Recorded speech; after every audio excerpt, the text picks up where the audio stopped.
India's top AI university లో BTech with education loan, 100% placement only in Presidency University, Bangalore. ఆంధ్రప్రదేశ్లో cinema థియేటర్ల బంద్ వ్యవహారం దుమారం రేపుతుంది. దీనికి కౌంటర్గా ఏపీ డిప్యూటీ సీఎం ఆఫీస్ నుంచి రిలీజ్ చేసినటువంటి లేఖ సినిమా రంగంలో ఉన్నటువంటి మాఫియా గురించి చర్చ, ఆ నలుగురు అనే అంశాన్ని మరోసారి తెరపైకి తీసుకొచ్చింది. నిజంగా హరిహర వీరమల్లు సినిమాని నిలుపుదల చేయడానికి లేదా ఇబ్బంది పెట్టడానికే ఈ కుట్ర జరిగిందా? సినిమా ఇండస్ట్రీలో ఎలాంటి డిస్కషన్ జరుగుతుంది? ముఖ్యంగా ఏపీ ప్రాంతంలో ఎగ్జిబిటర్స్ కానీ డిస్ట్రిబ్యూటర్స్ కానీ వాళ్ళ మనోభావాలు ఏంటి? దీని గురించి తెలుసుకునే ప్రయత్నం చేద్దాం. మనతో పాటు విజయవాడ నుంచి మా ప్రతినిధి సాయి లైవ్లో ఉన్నారు. సాయి, చెప్పండి, ఈ రెస్పాన్స్ ముఖ్యంగా పవన్ కళ్యాణ్ గారి కార్యాలయం రిలీజ్ చేసినటువంటి లెటర్ కంప్లీట్ ఒక సమగ్రమైనటువంటి పిక్చర్ ఇచ్చింది. ఫస్ట్ పార్ట్ కుట్ర అనేది అయితే, రెండవ పార్ట్ అసలు థియేటర్లు ఎలా నడుస్తుంది అనే దాని మీద కూడా ఒక క్లారిటీ ఇచ్చింది. ఏంటి రియాక్షన్ ఈ లెటర్ పైన?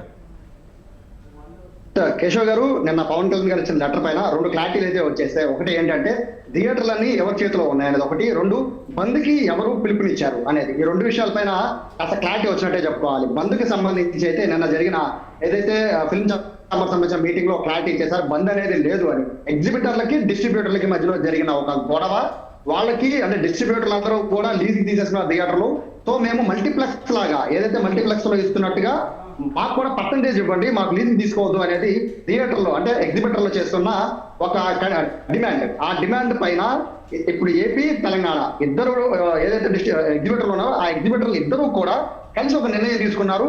మనతో కనుక డిస్ట్రిబ్యూటర్లు కానీ నిర్మాతలు కానీ వచ్చి సమావేశం నిర్వహించకపోతే జూన్ 1 నుంచి థియేటర్ బంద్ చేద్దాం అనేది వాళ్ళ ఇంటర్నల్ సమావేశంలో జరిగిన ఒక విషయం.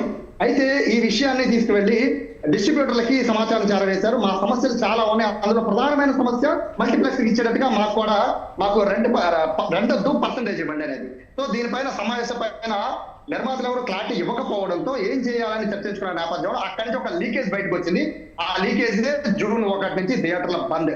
సో దీనిపైన జూన్ ఏదైతే మే 30వ తారీఖున సమావేశం నిర్వహించి ఆ సమావేశం దీనిపై క్లారిటీ తీసుకుంటామని చెప్పే నేపథ్యంలో విజయవాడకి సంబంధించి అయితే థియేటర్ యజమానులతో కొంతమంది మాట్లాడడం కూడా జరిగింది. వాళ్ళైతే ప్రస్తుతానికి అయితే ఏ థియేటర్ ఆపడం లేదు అంటున్నారు. దీని వెనకాల ప్రధాన కారణం ఏంటంటే నిన్న ఉప ముఖ్యమంత్రి పవన్ కళ్యాణ్ ఇచ్చిన స్టేట్మెంట్ ఒక విధంగా అదొక కారణం అయితే, రెండవది థియేటర్ల నిర్వహణ అనేది చాలా దారుణంగా ఉంటుంది. మొత్తం ఆంధ్రప్రదేశ్ తెలంగాణ కాదు, రెండు తెలుగు రాష్ట్రాల్లో సినిమా అభిమానులు అసలు భారతదేశంలో ఎక్కడా ఉండరు. అంతమంది సినిమా అభిమానులు రెండు తెలుగు రాష్ట్రాల్లో ఉంటారు. వారిని క్యాష్ చేసుకునే ప్రయత్నం థియేటర్లు చేస్తున్నాయి. ఇది ఎందుకు చేస్తున్నాయి అనే కోణంలో పవన్ కళ్యాణ్ ఆఫీస్ నుంచి వచ్చిన ఒక లెటర్ అయితే ఇప్పుడు ఈ రెండు విషయాల క్లారిటీ వచ్చింది. ఒకటి, బంద్ జరగదు అని స్వచ్ఛందంగా వాళ్ళే ముందుకు వచ్చి చెప్తున్నారు. రెండో విషయం, థియేటర్లో నడిపే విధానం పైన. ఎందుకంటే థియేటర్లో మోస్ట్ ఆఫ్ థియేటర్లు 70% ఏపీలో కానీ తెలంగాణలో కానీ 70% థియేటర్లు అన్ని కూడా డిస్ట్రిబ్యూటర్ల చేతిలో ఉంటాయి. డిస్ట్రిబ్యూటర్లు మీన్స్ నిర్మాతలు ఇద్దరు దాదాపుగా ఒకటే. సో వాళ్ళ చేతిలో థియేటర్లు ఉంటాయి. వాళ్ళు రెండు రకాలుగా థియేటర్ని వాళ్ళు గుప్పెట్లో పెట్టుకుంటారు. ఒకటి, మూతపడిపోతున్న థియేటర్లే, సరిగా రన్ అవ్వని థియేటర్లే వాళ్ళు 7 నుంచి 8 సంవత్సరాల పాటు లీజుకి తీసుకుంటారు. రెండవది, ఏ కొత్త సినిమా రిలీజ్ అయినా 3 రోజులు, వారం రోజులు, 15 రోజులు ఇలా ఫ్లాట్ల వారీగా లీజుకి తీసుకుంటూ ఉంటారు థియేటర్స్.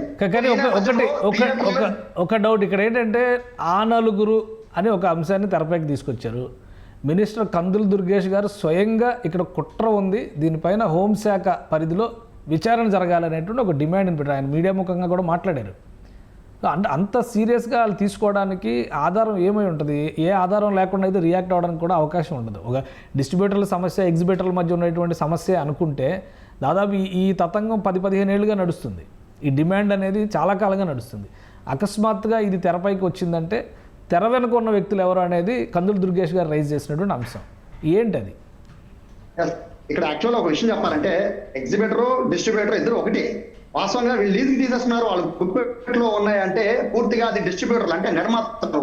కొంతమంది నిర్మాతలు, ఆ నిర్మాతల పేర్లు బయటికి చెప్పట్లేదు కానీ అందరికీ తెలిసిన ఒక ఆ నలుగురు అనే నిర్మాతలు కొన్ని ఏళ్లు బట్టి సినిమా ఇండస్ట్రీని వెళ్తున్న ఆ నలుగురు అనే నిర్మాతల చేతిలోనే 80% థియేటర్లు ఉన్నాయంటే ఇక 20%, ఆ 20% ఇండివిజువల్ థియేటర్ వాళ్ళు ఏం చేయలేని పరిస్థితి. సో థియేటర్ల బంద్ పిలుపునిచ్చేది ఎవరు అంటే ఆ ఉన్న 80% మంది ఆ నలుగురు అనేది. సో ఆ నలుగురు ఎందుకని ఇప్పుడు జూన్ మంత్ లో చూస్తే ఏ పెద్ద సినిమా లేదు, ఒకే ఒక్క పెద్ద సినిమా హరిహర వీరమల్లు. అది ఉప ముఖ్యమంత్రి పవన్ కళ్యాణ్ గారు ప్రెస్టీజియస్ గా తీసుకుని చేసిన సినిమా. ఎన్నో కష్టపడ్డ నిర్మాత అయితే దాదాపుగా ఆ సినిమా రిలీజ్ కోసం ఎప్పటి నుంచో ఎదురు చూస్తున్నారు. ఈ మూమెంట్ లో తెప్ప కట్టకుండా డిస్ట్రిబ్యూటర్ల చేతిలో ఉన్న థియేటర్లు ఏవైతే 80% ఉన్నాయో వాటిల్లో నుంచి మూసేస్తాము అంటే అది దేనికి సంకేతం ఇస్తోంది? సో ఆ థియేటర్ ని మూసేయడం అంటే హరిహర వీరమల్లు సినిమాకి వాళ్ళు కొంచెం నష్టపరిచే కార్యక్రమాలు చేస్తున్నారా, లేదా ప్రభుత్వాన్ని బెదిరించే కార్యక్రమం చేస్తున్నారా? ఎందుకంటే ఇక్కడ జరుగుతున్న అంశం కేవలం డిస్ట్రిబ్యూటర్లకి అండ్ ఎగ్జిబిటర్లకి, అంటే ఏంటంటే మిగిలిన 20% సొంత థియేటర్లో నడుపుకుంటున్న కేవలం 20% మంది మాత్రమే వాళ్ళ చెప్తున్న డిమాండ్ నెరవేర్చే పరిస్థితి ఉండదు.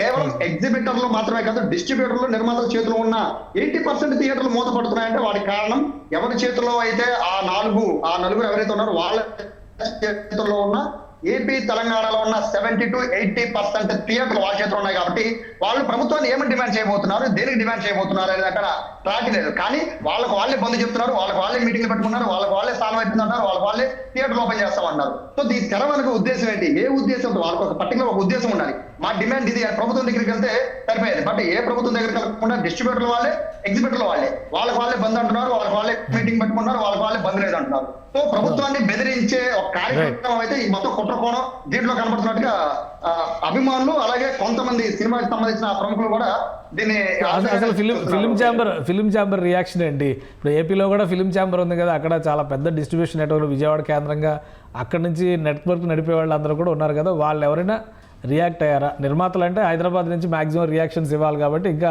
రియాక్ట్ కాలేదు ఎవరు. సో ఏపీలో ఫిలిం ఛాంబర్కి సంబంధించి ఫిలిం డిస్ట్రిబ్యూషన్కి సంబంధించి రియాక్షన్స్ ఏమొచ్చినాయి ఈ లెటర్ తర్వాత? వాళ్ళైతే నిన్న నుంచి ఎవరు కూడా ఫోన్ కూడా ఎత్తట్లేదు. సాధారణ రోజుల్లో ఫోన్ ఎత్తి కనీసం విశేషాలన్నీ చెప్పేవాళ్ళు. బట్ నిన్న నుంచి పవన్ కళ్యాణ్ లేఖ దగ్గర నుంచి పూర్తిగా ఎవరు కూడా ఫోన్లు ఎత్తని పరిస్థితి ఉంది. ఎందుకంటే వాళ్ళు సెల్ఫ్ గోల్ వాళ్ళతో వాళ్ళే వేస్తున్నారు కాబట్టి దీనికి సంబంధించి ఏం చెప్పాలి, ఏం చెప్తే ఏ ఇష్యూ అవుతుందనే కోణం అయితే ఏపీ ఫిల్మ్ ఛాంబర్ వాళ్ళు ఉన్నారు. ఒక విధంగా చెప్పాలంటే AP film chamber, Telangana film chamber లేకుండా ఇద్దరు కూడా ఒకే మాట్లాడుతూ ఉంటారు. ఏ ఇష్యూ నడపాలన్నా రేట్లు పెంచడం దగ్గర నుంచి సినిమా రిలీజ్ వరకు ఎన్ని రోజులు ఆడితే ఇవన్నీ కూడా రెండు ఫిల్మ్ ఛాంబర్ వాళ్ళు కలిసి కూర్చొని మాట్లాడుకుంటారు. కాబట్టి ఏపీ ఫిల్మ్ ఛాంబర్ నుంచి అయితే అసలు ఎటువంటి రెస్పాన్స్ లేదు. ముఖ్యంగా స్పందించాల్సింది ఏపీ వాళ్ళే. ఏపీ ఫిల్మ్ ఛాంబర్ వాళ్ళు ఎక్కువ మంది రెస్పాన్స్ అవ్వాలి. అయితే నిన్న ఇచ్చిన లెటర్ ఏదైతే లేఖ విడుదలైందో అప్పటి నుంచి కూడా ఎవరు కూడా ఫోన్లు ఎత్తట్లేదు. ఏపీ ఫిల్మ్ ఛాంబర్ లో ఉన్న ఏ ఒక్కరు కూడా ఫోన్లు ఎత్తట్లేదు. ఏం మాట్లాడితే ఏ కాంట్రవర్సీ అవుతుందో అని వాళ్ళైతే భయపడుతున్నట్టుగా ప్రస్తుతం అయితే కనబడుతోంది. ఒక విధంగా చెప్పాలంటే ఈ నిన్న జరిగిన ఇష్యూ మొత్తం కూడా ఏదైతే బంద్ అని చెప్పారో అది పూర్తి సెల్ఫ్ గోల్ కిందే చూడాలి. దీని పర్యవసానం ఏంటి అంటే ఇప్పుడు పవన్ కళ్యాణ్ గారి లేఖలో చాలా స్పష్టంగా చెప్పారు, థియేటర్ల పైన ఫోకస్ పెడతామన్నారు. అది వీళ్ళు వేసుకున్న సెల్ఫ్ గోల్ వల్ల వాళ్ళే నష్టాలు చేసుకున్నట్టుగా దీన్ని భావించాలి. ఎందుకంటే థియేటర్ల మెయింటెనెన్స్ అనేది అత్యంత దారుణంగా ఉంటుంది. చాలా దారుణం. మల్టీప్లెక్స్ అయితే కొన్ని వాళ్ళు కట్టే జిఎస్టీలు కానీ లేకపోతే వాళ్ళు అమ్మేవి కానీ లేకపోతే స్టాంప్ కానీ ప్రతి దానికి మినిమం లెక్క ఉంటుంది. బట్ థియేటర్లకి లెక్కలే ఉండవు. ఇటువంటి లెక్కలన్నింటి కూడా ప్రభుత్వం చూసి ఇప్పుడు రియాక్ట్ అవ్వచ్చా? ఏపీ గవర్నమెంట్ ముఖ్యంగా ఆ సినిమాటోగ్రఫీ మినిస్ట్రీ కానీ civil supplies and consumer affairs ఈ పరిధిలోకి వస్తాయి కదా థియేటర్స్ మెయింటెనెన్స్ సంబంధించి, ఈ విషయంలో స్ట్రిక్ట్ యాక్షన్ ఉండేటువంటి అవకాశం ఉంటుందా? పాప్కార్న్ 350 రూపాయలు, కూల్ డ్రింక్ 150 రూపాయలు, వాటర్ బాటిల్ 60 రూపాయలు కొనేటువంటి పరిస్థితి ఉంటుందా? మార్చేటువంటి అవకాశం ఉంటుందా? దీన్ని ఒక సద్వినియోగం చేసుకునేటువంటి క్రమంలో ప్రేక్షకుడిని బతికించేటువంటి ప్రయత్నం ఏపీ గవర్నమెంట్ చేసే ఛాన్సెస్ ఉంటాయా? ఈ యొక్క స్టేట్మెంట్ కోసం ఎంటైర్ తెలుగు ప్రేక్షకులు ఎదురు చూస్తున్నారు. ఎందుకంటే ఒక సైకిల్ స్టాండ్ మామూలు మల్టీప్లెక్స్ థియేటర్ లో సైకిల్ బేసిక్ గా ఫ్రీ ఉంటుంది. సైకిల్ స్టాండ్ సైకిల్ సేవ కాబట్టి బైక్ పార్కింగ్ కానీ కార్ పార్కింగ్ కానీ మల్టీప్లెక్స్ లో మోస్ట్లీ ఫ్రీ వర్క్ ఉంది, కొన్ని కోర్టు ఉత్తర్వులు మేరకు. బట్ థియేటర్ లో అలా లేదు. మినిమం 50 రూపాయలు ఛార్జ్ చేస్తారు. అది ఎవరి జేబులోకి వెళ్తుంది అనేది ఎవరికి తెలియదు.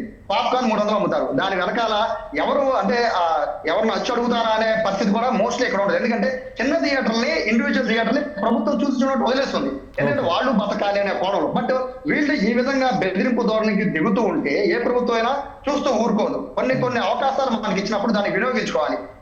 బట్ ప్రేక్షకులు ఎంతమంది ఎన్నోసార్లు కన్స్యూమర్ కోర్టులు కూడా వెళ్ళారు. ఈ విధంగా చిన్న థియేటర్లో టికెట్ 50 రూపాయల నుంచి 100 రూపాయలు ఉన్న థియేటర్లు అన్ని కూడా పాప్కార్న్ 200 రూపాయలు, 100 రూపాయలు, కూల్ డ్రింక్ 100 రూపాయలు అమ్ముతుంటే కనీసం పట్టించుకోవట్లేదు. కన్స్యూమర్ కోర్టుకి వెళ్ళిన వాళ్ళ సంఖ్య ఎంతో ఉంది. బట్ మల్టీప్లెక్స్ మీద ఏ విధంగా అయితే అధికారులు ఏదైతే వాళ్ళు యాక్షన్ తీసుకుంటారో అదే విధమైన యాక్షన్ ఈ థియేటర్ ఇండివిజువల్ థియేటర్ల మీద తీసుకోమని ప్రేక్షకులు ఎప్పటి నుంచో మొత్తుకుంటున్నారు. వాళ్ళకైతే ఇది నిజంగా శుభవార్త అని చెప్పాలి. టికెట్ల విషయం పక్కన పెడితే మాత్రం టికెట్ 100 రూపాయలు అయితే థియేటర్ నుంచి బయటకు వచ్చేసరికి బైక్ స్టాండ్ దగ్గర నుంచి మొదలు పెట్టుకొని పిల్లలకి కొనిచ్చే పాప్కార్న్ వరకు 1000 రూపాయల వరకు సాధారణ థియేటర్లు అయిపోతుంది. పైగా వాటి మీద మ్యానుఫాక్చరింగ్ డేట్ కూడా పెద్దగా ఉండవు. ఎక్కడి నుంచి కొంటారో కూడా గ్యారెంటీ లేదు. సో వీటి మీద ఖచ్చితంగా ప్రభుత్వం దృష్టి పెడితే మాత్రం నిజంగా తెలుగు ప్రేక్షకులు అయితే ఖచ్చితంగా సంతోషిస్తారు ఈ వార్తతో. రైట్. థ్యాంక్ యూ సాయి, విశ్లేషణ అందించినందుకు. ఇది ఆంధ్రప్రదేశ్లో పవన్ కళ్యాణ్ డిప్యూటీ సీఎం కార్యాలయం నుంచి రిలీజ్ చేసినటువంటి లేఖ ప్రకంపనలు సృష్టిస్తుంది. మరి ముఖ్యంగా థియేటర్ల మెయింటెనెన్స్, థియేటర్లో అమ్మేటువంటి ఆహార పదార్థాలు, పానీయాలకు సంబంధించినటువంటి ధరల విషయంలో మాత్రం ప్రేక్షకులు సంతృప్తికరంగా ఉన్నారు, యాక్షన్ తీసుకోవాలి ప్రభుత్వం అనేటువంటి పిలుపునిస్తున్నటువంటి పరిస్థితి క్లియర్గా కనిపిస్తుంది. ఇక థియేటర్ల మూసివేత నిర్ణయం సెల్ఫ్ గోల్ అవుతుంది క్లియర్గా. ఏపీ ఫిలిం ఛాంబర్ కూడా దీని మీద రియాక్ట్ అవ్వలేనటువంటి పరిస్థితి. ఎగ్జిబిటర్లు, డిస్ట్రిబ్యూటర్ల మధ్య కూడా ఒక క్లారిటీ లేదు, ఐక్యత లేదు. ప్రభుత్వం ఈ విషయాన్ని సీరియస్గా తీసుకుని ఆల్రెడీ సినిమా పరిశ్రమకు శాపంగా మారినటువంటి అనేక సమస్యల్ని పరిష్కరించాల్సినటువంటి అవసరం ఉంది. దానికోసం ఎదురు చూస్తున్నారని విజయవాడ నుంచి సాయి అందించినటువంటి రిపోర్ట్. ఇది స్పెషల్ డిస్కషన్. Keep watching.